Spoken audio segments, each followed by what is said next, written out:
সমসাময়িক ঘটনা প্রবাহ পরিবেশনায় সঙ্গে আছি আমি আফরিন মিম এবং আমি শুভ আনোয়ার।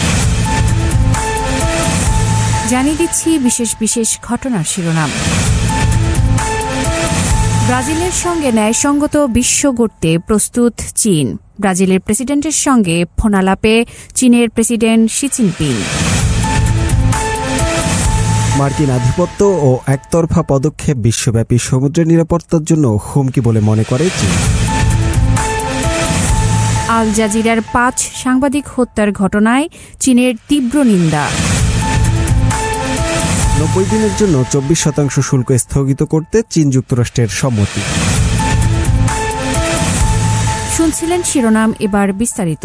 গ্লোবাল সাউথের প্রধান দেশগুলোর মধ্যে ঐক্য ও আত্মনির্ভরতার একটি দৃষ্টান্ত স্থাপন করতে ব্রাজিলের সঙ্গে কাজ করতে প্রস্তুত চীন বলে মন্তব্য করেছেন দেশটির প্রেসিডেন্ট শি জিনপিং। মঙ্গলবার ব্রাজিলের প্রেসিডেন্ট লুইস ইনাসিও লুলা দা সিলভার সঙ্গে টেলিফোনে আলাপকালে শি এই মন্তব্য করেন।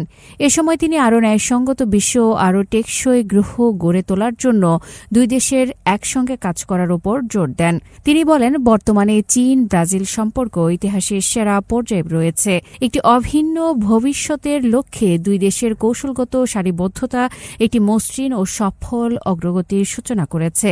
শি জিনপিং আরও বলেন, পারস্পরিক সুযোগ গ্রহণ, সমন্বয় জোরদার এবং আরও বেশি লাভজনক সহযোগিতা বাড়াতে চীন ব্রাজিলের সঙ্গে কাজ করতে আগ্রহী। তিনি ব্রাজিলের জনগণের জাতীয় সার্বভৌমত্ব রক্ষা এবং তাদের বৈধ অধিকার ও স্বার্থ রক্ষায় চীনের সমর্থনের কথা পুনর্ব্যক্ত করেন। শি সমস্ত দেশকে একতরফাবাদ এবং সুরক্ষাবাদের বিরুদ্ধে ঐক্যবদ্ধভাবে লড়াই করার আহ্বান জানান। জাতিসংঘে নিযুক্ত চীনের স্থায়ী প্রতিনিধি ফুছং সমুদ্র নিরাপত্তা নিয়ে চীনের বিরুদ্ধে যুক্তরাষ্ট্রের আনা অভিযোগ প্রত্যাখ্যান করেছেন। একই সঙ্গে তিনি পানামা খাল নিয়ে চীনের বিরুদ্ধে করা মার্কিন দাবিকে অযৌক্তিক বলে অভিহিত করেছেন।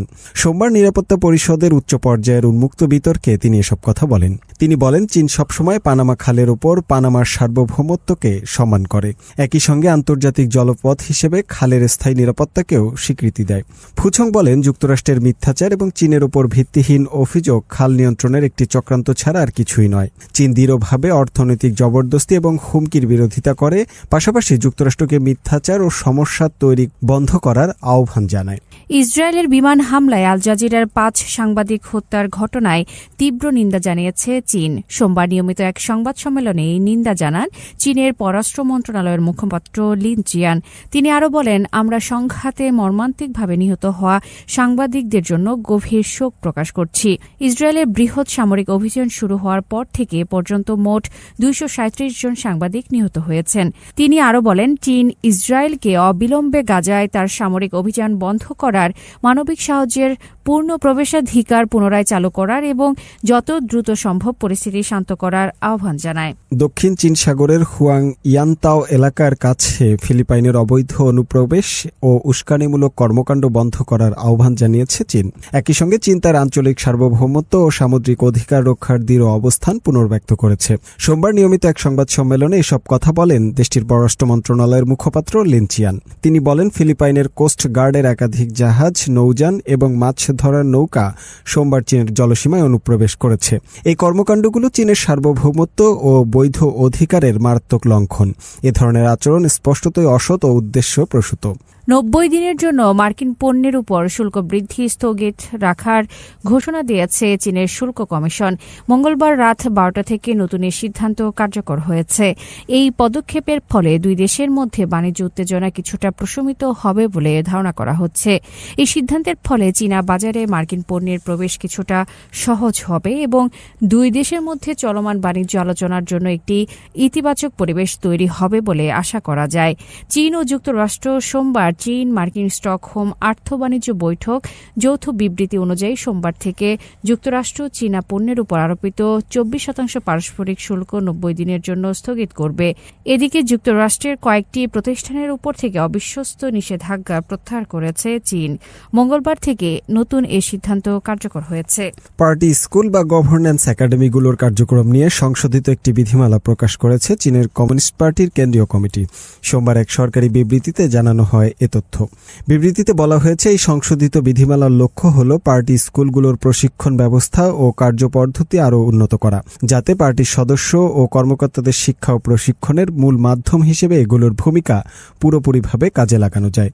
জাতীয় একক উইন্ডো শুল্ক ছাড়পত্র ব্যবস্থার উপর ভিত্তি করে একটি স্মার্ট সেবা প্ল্যাটফর্ম চালু করেছে পূর্ব চীনের ফুজিয়ান পাইলট মুক্ত বাণিজ্য অঞ্চল। এআই চালিত এই প্ল্যাটফর্মের মাধ্যমে প্রতিষ্ঠানগুলো এক ক্লিকে কাস্টমাইজড শুল্ক সমাধান করেছে এবং তাৎক্ষণিক উৎপত্তি সনদের অনুমোদন পাচ্ছে।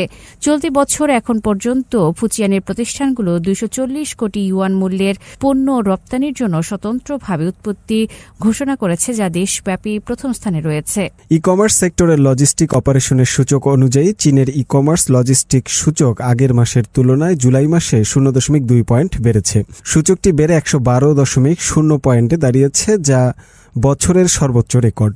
এমন তথ্য প্রকাশ করেছে China federation of logistic and purchasing CFLP।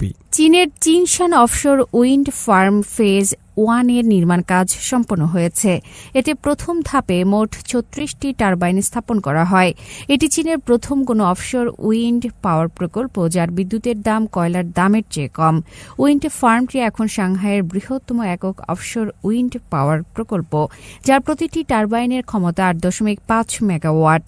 Offshore সাবস্টেশনটি বছরের 26 এপ্রিল স্থাপন করা হয়। সম্পূর্ণভাবে রোবট চালিত বিশ্বের প্রথম খুচরা দোকান উদ্বোধন হল বেইজিংয়ে। চীনের অত্যাধুনিক প্রযুক্তির এই নতুন অভিজ্ঞতা উপভোগ করতে আসেন কৌতূহলী গ্রাহকরা। তাদেরকে পানীয় পরিবেশন করেন দোকানদার রোবট। 9 বর্গমিটারের একটি স্টল রোবট বিক্রয় কর্মী গ্যালবট পানীয় বিক্রির জন্য প্রয়োজনীয় সমস্ত কাজ করতে সক্ষম, যার মধ্যে রয়েছে ক্লায়েন্টদের স্বাগত জানানো, অর্ডার গ্রহণ এবং পণ্য পরিবেশন করা। এমনকি নানা ভাষায় গ্রাহকদের সঙ্গে কথাও বলতে পারে এই রোবটটি। চীনা ভাষার দক্ষতা নিয়ে বিশ্ববিদ্যালয়ের শিক্ষার্থীদের জন্য আয়োজিত 24তম চাইনিজ ব্রিজ প্রতিযোগিতার গ্লোবাল ফাইনাল শুরু হয়েছে। রোববার আনুষ্ঠানিকভাবে পূর্ব চীনের ফুজিয়ান প্রদেশের নানফিং শহরে শুরু হয়েছে এই প্রতিযোগিতা। এবারের 20 দিন ব্যাপী এই প্রতিযোগিতায় 133টি দেশ ও অঞ্চলের 155 জন অংশ নিচ্ছেন। উদ্বোধনী অনুষ্ঠানের পর প্রতিযোগীরা নানফিংয়ের খুই ওয়েন প্যাভিলিয়নের সামনে জড়ো হয়ে প্রথম লিখিত পরীক্ষায় অংশ নেন। প্রশ্ন ছিল চীনের সংস্কৃতি, ইতিহাস, ভূগোল, অর্থনীতি ও প্রযুক্তি সহ বিভিন্ন বিষয়ে।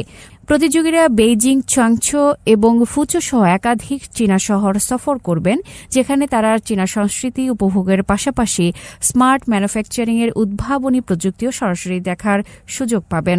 2002 সালে শুরু হয় এই প্রতিযোগিতায় এখন পর্যন্ত 160টিরও বেশি দেশ ও অঞ্চলের 17 লাখেরও বেশি তরুণ অংশগ্রহণ করেছেন। প্রতি বছর সারা বিশ্বে কোটি কোটি দর্শক এই প্রতিযোগিতা উপভোগ করেন। China association of automobile manufacturers এর সর্বশেষ তথ্যে দেখা গেছে চলতি বছরের প্রথম 7 মাসে দেশটিতে গাড়ি শিল্পে ব্যাপক প্রবৃদ্ধি হয়েছে। এই সময় গাড়ি উৎপাদন ও বিক্রি দুটোই বেড়েছে। জানুয়ারি থেকে জুলাই পর্যন্ত চীনে মোট গাড়ি তৈরি হয়েছে 1,82,35,000 ইউনিট, যা গত বছরের একই সময়ের তুলনায় 12.7% বেশি। একই সময়ে গাড়ি বিক্রি গত বছরের তুলনায় 12% বেড়ে 1,82,79,000-এ পৌঁছেছে। শেষ করছি বাংলাদেশ প্রসঙ্গ দিয়ে। বেবজা অর্থনৈতিক অঞ্চলে আরও বিনিয়োগ বাড়াচ্ছে চীনা বিনিয়োগকারী প্রতিষ্ঠান খাইশি গ্রুপ। নতুন করে তারা 4 কোটির বেশি মার্কিন ডলার বিনিয়োগ করবে। বাংলাদেশে কোম্পানিটি অন্তর্বাস ও সংশ্লিষ্ট পণ্য তৈরি করবে। সোমবার বাংলাদেশ রপ্তানি প্রক্রিয়াকরণ অঞ্চল কর্তৃপক্ষ বেবজা ও খাইশি গ্রুপের প্রতিষ্ঠান খাইসি গার্মেন্টস বাংলাদেশ লিমিটেডের মধ্যে এই চুক্তি সই হয়। বেবজা সদস্য বিনিয়োগ উন্নয়ন মোহাম্মদ আশরাফুল কবির ও খাইশি গার্মেন্টস বাংলাদেশের চেয়ারম্যান সিয়াও হোংসি নিজ নিজ প্রতিষ্ঠানের পক্ষে চুক্তিতে সই করেন। এ সময় উপস্থিত ছিলেন বেবজার নির্বাহী chairman major general Abul Kalam Mohammad Ziaur Rahman. নতুন প্রকল্পের আওতায় প্রতিষ্ঠানটি বছরে 1,80,00,000 জোড়া লিনজেরি ও আন্ডারগার্মেন্টস তৈরি করবে। এতে 3,000 বাংলাদেশি নাগরিকের কর্মসংস্থানের সুযোগ সৃষ্টি হবে। এরই সঙ্গে শেষ হলো সমসাময়িক ঘটনা প্রবাহ নিয়ে আজকের পরিবেশনা। এতক্ষণ সঙ্গে ছিলাম আমি শুভ আনোয়ার এবং আমি আফরিন মিম।